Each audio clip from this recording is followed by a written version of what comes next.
好，那这一集呢，我们请到了Nicole，然后来聊一下Nicole的移民故事。那我们先讲一下我们是怎么认识的。你还记得我们怎么认识的吗？我们应该是在很久，2011年，你是不是忘记？我记得啦，年轻的时候在那个就是樱桃嘛，樱桃，我们不是在同一个樱桃果园，但是我们是在同一个住宿就认识的这样子。就是2011年那时候我是拿 Working Holiday 打工度假签证，然后Nicole那时候也是，所以我们应该是差不多时间来到纽西兰。只是那时候打工度假结束之后呢，我就回台湾，然后你也回台湾了。对。可是我们的差别在于说，你大概回台湾半年之后，你又想办法回到纽西兰嘛，对不对？大概我其实离开纽西兰1年半才又回来的。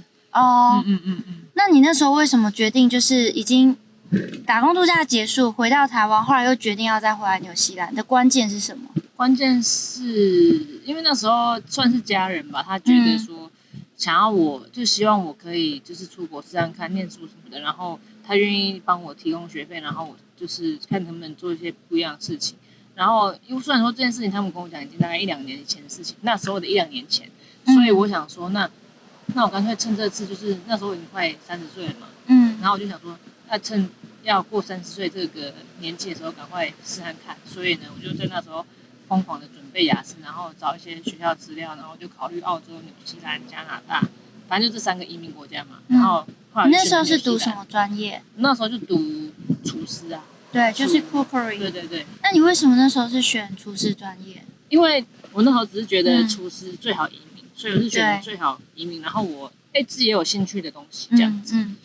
对，其实纽西兰的话有几个行业蛮适合，就是移民算比较容易，一个是医护背景，然后一个是像 construction 建筑方面，然后另外一个就是厨师。对，所以你那时候是选择厨师。对。那你后来读的是哪个学校？我读蓝带，可是因为太贵了，所以我1年嘛。对。但是纽西兰从以前到现在，就是你只要读2年，你就会有个毕业工签，然后毕业工签基本上是1年。然后那时候因为蓝带真的太贵，然后我又懒得第2年去再跑另外一个学校，所以我就就是直接在我求学的时候就看有没有办法可以找到 sponsor 工签的人。就是一个餐厅愿意帮你做工作签证，你就直接领他的工作签证。对，就不用再去念书，因为在念书还要再花一笔钱，我觉得好像那个成本有点太高。那你记得那时候学费多少钱吗？我记得那时候好像快100，因为那时候纽币汇率还蛮还不错，好像有23、24的。是1年100万台币。对，就是对，但是我实际念书也没有1年，大概就可能9个月，而且也不是实际9个月，只是说。可是你那100万就是付出去了吧？对啊，可是不是我付啦，但是就是家人帮忙，但是就是就付出去了这样。因为我后来2018年我再回来的时候，我也是拿学生签，但是当然，因为我觉得 cookery 其实本身学费比较贵，因为你们有材料费。还好，我就是蓝带的关系。对，蓝带，第一个是蓝带，然后第二个是材料费。一般的 cookery 我记得好像最便宜的可能就大概是蓝带的1半吧。对，蓝带1半的价格，蓝带是因为名气比较大。对。然后我记得我那时候学生签进来的时候，我是念 tourism， 我是念观光，然后我那时候学费是15000。这样算？我就是找最便宜的。对，我就是特地找一个最便宜的，因为我觉得其实念什么都差不多，然后所以我就找了一个最便宜的。但是就像你讲的，要念2年才会有个 Open Work Visa。对。可是我也有同学是像你一样，就是他其实在来念书之前，他有个语言学校的衔接，就他在语言学校那时候他就已经找到公司愿意帮他 sponsor， 所以他后来根本就没去念书，因为念书很花钱。对，所以你那时候愿意给你 sponsor 那个公司，就是你现在这间公司。对，但是其实我那时候是直接就是朋友介绍，然后说他们很需要人，然后我是连面试都没有面试，然后他们就直接就是给我工签让我去。那他有让你试工吗？也没有，也没有，就直接去了。直接就给我工签的资料，然后我一到就直接工作。对。其实我觉得像现在因为他在提亚纳，我在皇后镇，我们算是同一个区域。我觉得现在真的是大缺工，对不对？现在真的大缺工，所以其实我觉得很多人根本就是连当面面试都没有，可能只是线上面试，他就发工作签证给你的，所以要看多缺人。像现在就是纽西兰Open Border，边境开放了，可是工作人还没有回来，现在工作签真的是还蛮容易拿到的。对。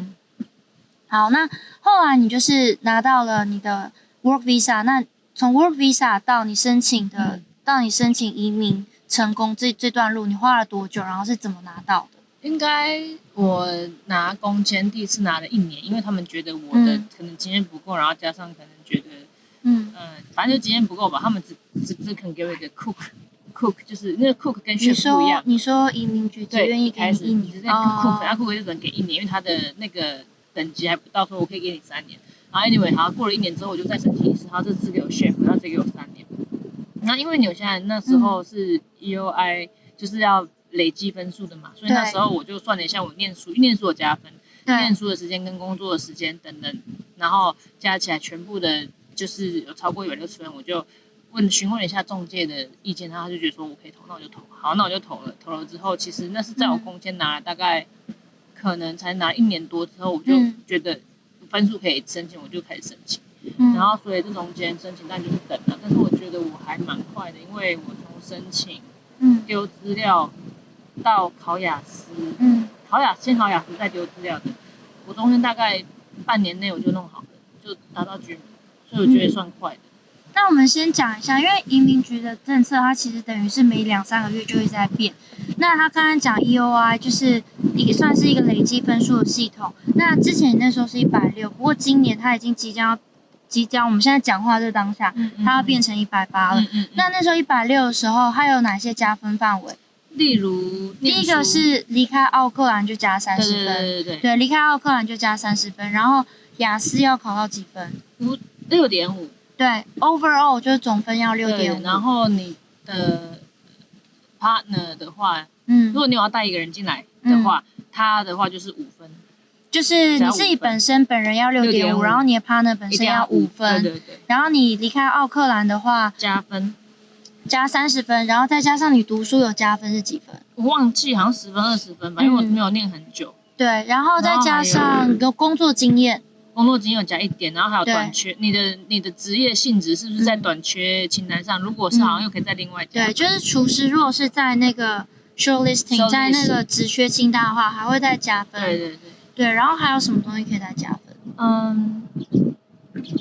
忘记了好久了耶。对，可能就在这些这边年纪，对，因为它会有一个年纪的时间，然后好像那时候可以加多少，然后但是你年纪越大加的越少。但我记得好像最老40几岁都还可以加，但是就是只有几分而已。对，就它有20到30个区间，然后30到40，然后你年纪越大的话，你能加的分数就越少，这样子。所以你总共分数的话加起来就是有160。对。然后那时候有要求你薪水吗？那时候我其实一开始丢的时候没有，但是因为我考雅思的时间出来的时间已经超过了，所以我那时候等于是我有类似，我好像有重丢还是怎样的吧。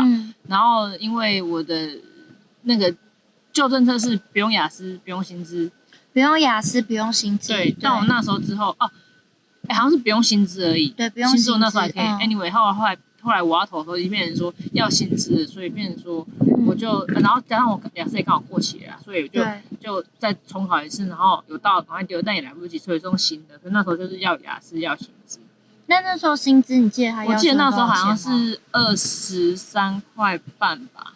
那时候最低时薪是多少？那时候好像是18之类的。所以最低时薪大概是18的时候，他就要求移民的标准可能是要23。对，18或19的样子，然后他就要23.5。对。然后通常厨师的薪资会比较好一点，会好一点点，但是就是可能就是例如说比个 minimum wage 多个1块2块，一开始的话。对。但是之后就是但后来看你经验的累积，然后后来越加越多这样子。还有另外一个我想讲一下，因为你是在提亚瑙嘛，然后提亚瑙它其实算是一个非常小的地方。对。你们常住居民有多少人，你知道吗？我上次看 Google 好像也才2000多。2000多，我以为只有几百个人几百个还是2000多？可能是有注册居民2000多还是怎么的吧。但是常住我不确定可能就真的只有几百个，因为其实提亚瑙它也类似一个度假的地方，但它不会很贵，游客也不会到像皇后镇这么多，所以它很多人很多 local 就是当地居民都会在那边买一个 holiday house，然后他们就可能平常在别的地方工作，但是他们一放假就会回来 holiday home， 就是玩啊、度假这样子。对对，所以我是要想讲的是，因为我有去过提亚瑙那个地方，然后它本身很小，餐厅只有几间，对，真的很小的一个地方。然后我觉得，如果通常是在餐厅比较小的地方，然后你可以直接跟老板对话，老板会比较愿意协助你移民。你觉得有差吗？我觉得只要你在他眼中来说是个好员工，他愿意帮你做，他都会愿意吧。我觉得，因为我自己是在度假村，然后我是觉得度假村没有几百个人，其实太难去。你的 hierarchy 就是这样子，你很难真的接触到中间有就是实权可以做决策的那个人，你可能最多只能面对到人资，所以通常就是如果照规矩办事的话，就没有什么例外。但如果像你是直接就认识老板，跟老板一起工作，然后他知道你是谁，我觉得这种当然他比较容易，比较直接，对，比较直接，他可能愿意帮你，对，当然会。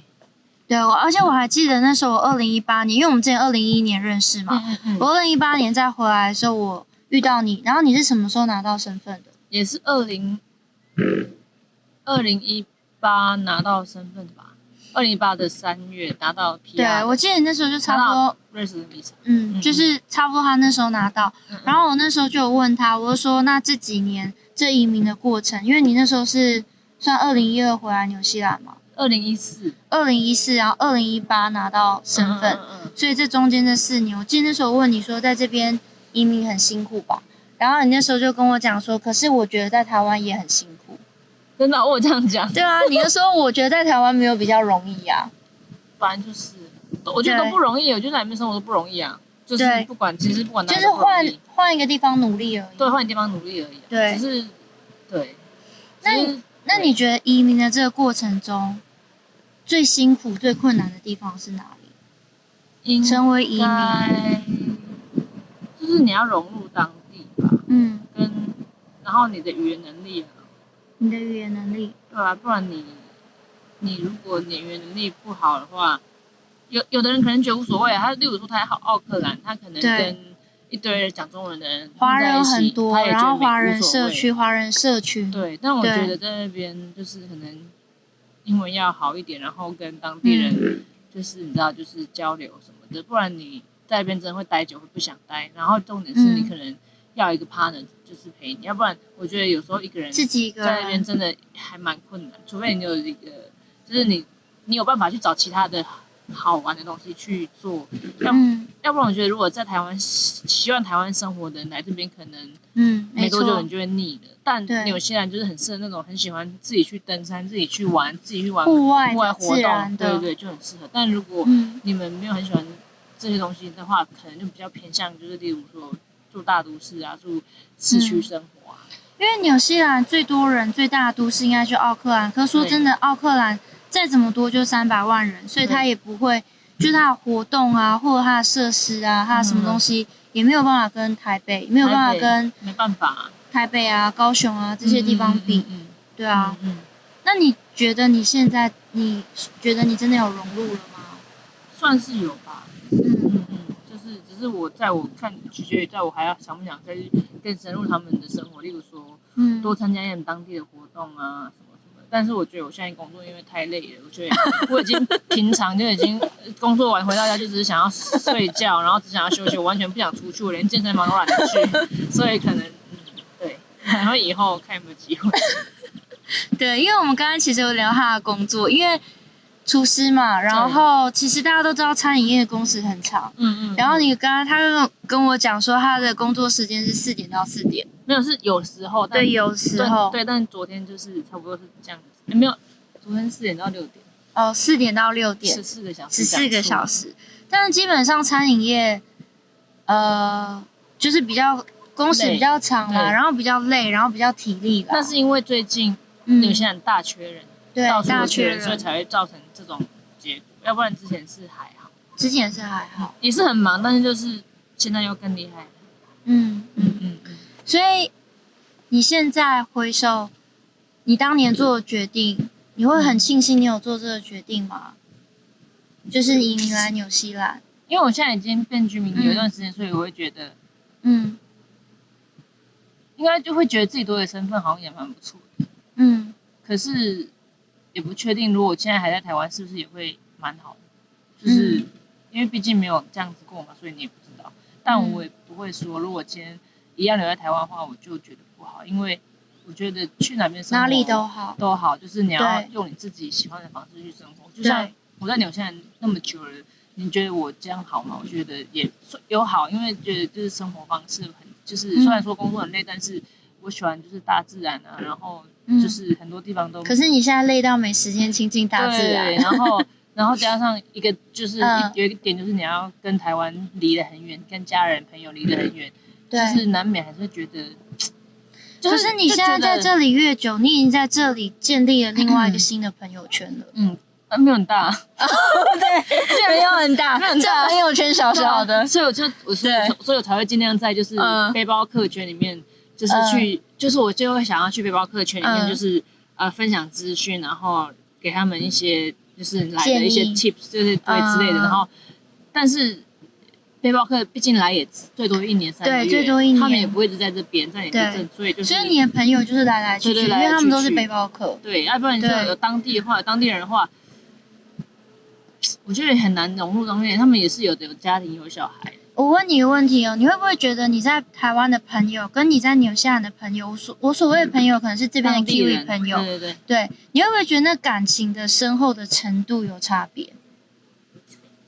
可能会有，但是如果你要在这边找到一个感情深厚的朋友，也是有可能的，对，也是有可能的，对，但是觉得生活圈可能就没有办法那么的像台湾人。就是台湾的朋友那么的近，你觉得是语言的问题吗？语言跟文化吧。语言跟文化，对，其实我也是这么觉得。我觉得语言、文化跟年纪，对，语言跟文化大家都能理解。然后年纪的话，我觉得因为我们现在都30几岁，所以我们认识的朋友，可能大家也慢慢比较 focus 自己或自己的小家庭，对自己的东西，不会像以前10几20岁的时候。这么好揪，然后当然这么常聚会。可是我现在回台湾也是很多朋友都已经成家啦，立业，他们也是很忙自己的生活，所以其实，在台湾也没有到很容易找朋友，但是至少是，我觉得比起跟当地 Kiwi 比起来，还是算在台湾上容易接近，因为毕竟有共同的话题、共同文化、共同的生长背景。你讲一个东西的时候，很容易有共鸣，对，很容易有共鸣，对，像你知道。我要讲一个东西，可是我不知道这举例适不适合。比如说，我要讲哆啦 A 梦，我每次都要从哆啦 A 梦小叮当是一只机器猫开始介绍，因为没有人知道哆啦 A 梦是什么东西，所以就不知道怎么样。他们有时候跟我们讲什么，我也不太知道。对，他们在讲他们小时候的电视剧或什么东西，就是那已经跟语言没有关系的东西。或者他跟我们讲那些歌啊，或者什么电影啊，我真的不知道。对，就很难，但是。我在这边也是有不错的 Kiwi 朋友，但是就是没有办法，还是没有办法说常常到就是会聚会啊什么的，对吧？毕竟对方有家庭，你所以有的时间也只有那一些下之类的。对，那你觉得你有什么建议会想要给即将想要来移民，不管是纽西兰或哪里，就是给想移民的人一个建议吗？就是你的心路历程。就觉得可以，就是反正人生就短短，就试看看。那有试有对就你的，那没有试，如果你觉得没有很喜欢，那就回台湾也不会怎样。因为就我跟很多人讲过，就是分享会的朋友也讲过，就觉得其实没有哪边生活一定比较好。对，你只要找到自己适合自己喜欢的生活，就是最重要。因为没有说哪里比较好，像我在纽西兰，我也没有觉得我纽西兰比较好啊。但纽西兰没有过得比较好，这还 OK。但是你一直会想要吃台湾的东西，一直会想要回台湾玩，然后体验台湾的人情风土文化。但是在纽西兰是没有办法的，而且我觉得在国外住怎么样久，你都不会觉得那是你的家。没错，对，我要讲的是，我觉得纽西兰跟台湾当然是各有各的好。就比如说像。他住提亚瑙，那其实提亚瑙算蛮偏远的吧。然后很多东西他可能要网购，然后网购有些地方不送提亚瑙，没有，就大部分都会送，但是对，就偶尔几个，但是对，就是大部分都还是会送的民生用品。就是怎么说，就是纽西兰的生活它没有那么便利。然后可能餐厅很早就关门，对，所以其实之前有一个人，他就是写信问我，他说，因为我是在台北出生长大，那台北这么便利，能做的事情这么多，然后我来纽西兰是一个完全不一样的地方，我会不会觉得不习惯、不喜欢？但是其实我觉得真的各有各的好，然后是非常大的差异，所以就是看你喜欢哪里，没有哪个地方是完美的，100%是好的。对，台湾有台湾很好的地方，但是台湾也有我不喜欢的地方，比如说压力很大，工作时间很长等等的。然后，所以我觉得看你就是选择怎么样的生活而已，就看你想要放弃什么，得到什么，因为毕竟你没办法什么都有啊。对，没错。我觉得你讲的很对，就是我觉得最后只是端看你放弃什么，你选择什么，什么对你来说更重要。对，例如说，你想要让你的小孩子有一个不错的空间跟生活环境，那你可以想试看看可不可以移民来这里，然后帮你的小孩子就是这边念书啊什么的。对，然后像我们就没有小孩，所以就还好，就不会太介意。对，我之前也有朋友，他就是移民过来，不是为了他自己，是为了他小孩。对，是为了小孩，因为毕竟亚洲的教育方式跟这里是差很多。像他儿子来的时候就已经是高中的年纪了，然后但是这边高中就是3点下课，对，然后下课以后也没有什么事，然后皇后镇这边也没有补习班，对，所以所有事情就是这样。但是他觉得这样对小孩很好，就是他会自然会去想要学他想学的东西，他不用被传统的一些台湾的教育体制压迫这样子。对，我觉得这也是一点，就是我之前跟一个 Kiwi 聊，他问我说我在台湾的时候学校要学什么，因为我们读书的时间很长啊，从早上7点7点半，然后可能以前高3国3的时候会留到9点。对。说真的，这么长时间，然后这么长的学校教育，我现在唯一一个我觉得用得到就99乘法，因为我英文也不是在学校学的，我英文是后来自己学的，慢慢学，对啊，英文后来是跟人家对话慢慢学，我觉得后来真的有用到就99乘法。然后后来他跟我说，他们在这边学的是，比如说暑假之前，老师就会带他们去湖边，大家游泳，然后跟他们讲说哪边是暗流。对，所以每一个人都会游泳，然后所以他们那些东西都是很生活的、很实际的，然后什么东西都是自己动手做的。对啊，那学什么？台湾学什么历史、地理，有够死，从来没有及格过。从来没有。我觉得学那些东西是有必要，但是有没有必要学到从7点半到9点？我觉得有值得上。而且我觉得那个学的知识可以改，不要说就是像死背，你可以把它当做讲故事，就是你就会讲故事，你会有比较有重点听，你会比较有记忆感。可是如果你今天不是用讲故事，你是叫大家死背什么战争几年，这真的是很崩溃的一件事情，因为都要考那个要干嘛？而且其实我记得那时候，应该说，当时2011年我认识的人，很多人回去台湾以后，其实都会有不适应。对，我就是不适应才出来的。对，因为你刚刚讲说你家里愿意资助你，可我记得还有一个更大的原因，就是因为你那时候回台湾不适应嘛。对，我觉得其实我那时候也是回台湾不适应，因为我觉得大家出来国外到回台湾都会有一段时间，你需要去就是在适应回去台湾的职场环境、台湾的文化，然后所以我觉得大家都可能有一段适应期，但是最后就是真的不适应台湾，再出走，再回到纽西兰或回去，比如说澳洲哪里的，好像就是我认识就只有我跟你，就比较少数的人啦。就是因为我们算是还是有办法的吧，其他人可能没有办法，例如说没有钱出来，或者说他们可能男生可能没有想要这样子，有压力之类的。我觉得，尤其那时候我们背包客的时候，因为我那时候算是大学毕业，我21岁就出来了，打工度假的时候。可是我那时候认识很多人都是接近30岁才出来，然后大部分都是女生。我觉得是因为亚洲社会其实给男生会有比较多的期许，然后比较多的压力，所以男生的话可能就是可能他们需要放弃的，或者是他们需要妥协的，需要跟家人商量的更多。对啊，因为他们有压力，他们会觉得说，如果再不早点回家，然后例如说认识女朋友啊，结婚啊，或者是就是像你现在就算移民成功来这边，可是离父母很远，对，然后有一些人的话，可能有这个羁绊，他没有办法舍下。对啊，那你会觉得这对你来讲是一个遗憾吗？或缺口？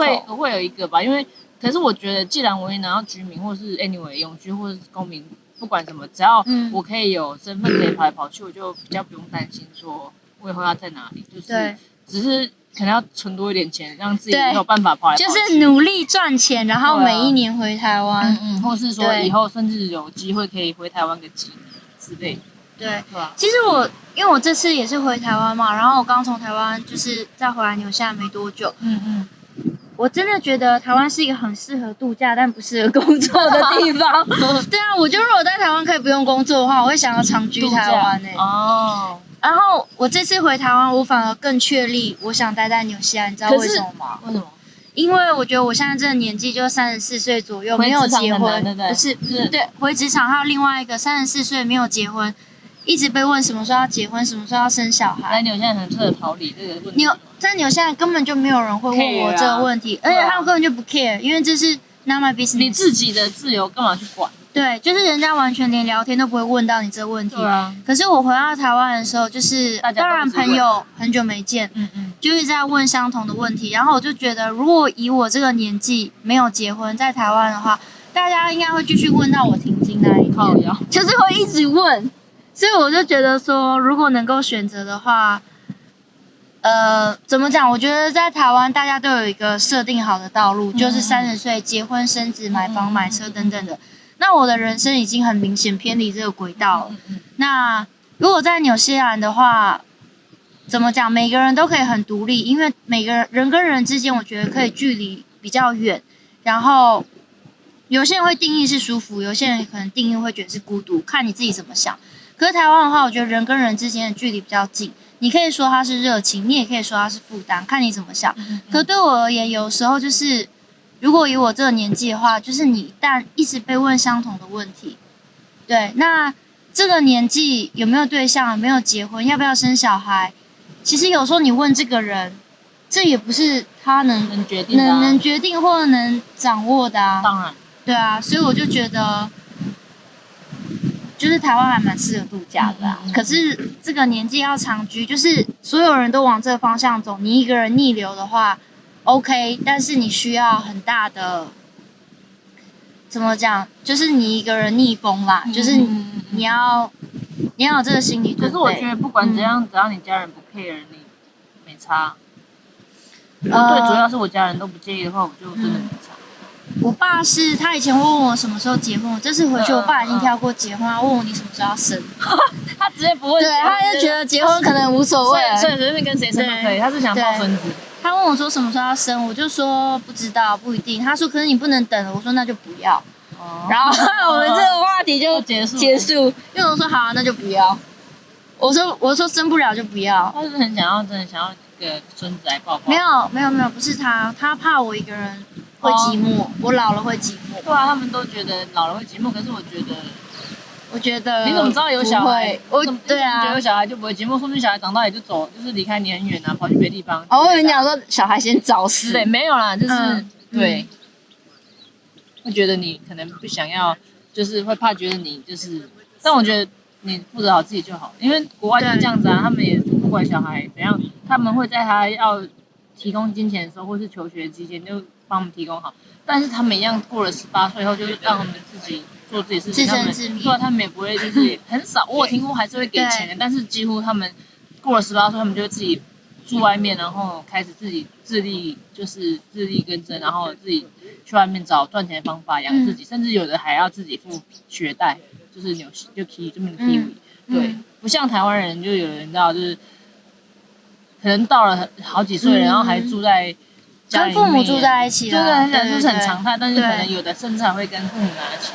对，可是我觉得，反正亚洲社会反正就不一样，我们跟父母家人的关系是比较紧密，但是我觉得这边的话是比较 individually， 每一个人都是个人的，就是这里比较个人主义，但是亚洲社会就是集体主义，整个家庭是绑在一起的，对，但是也没有什么好跟不好了。对啊，对，好，那这个就是尼寇的移民故事。你有想要宣传你的 Facebook 或干嘛吗？没有，我没有，没有什么 Facebook 好宣传。对，但如果你有要来纽西兰，比如说打工度假或干嘛的，如果你有上一些Facebook 啊、脸书啊或什么东西，你一定会看到它，它就是尼寇。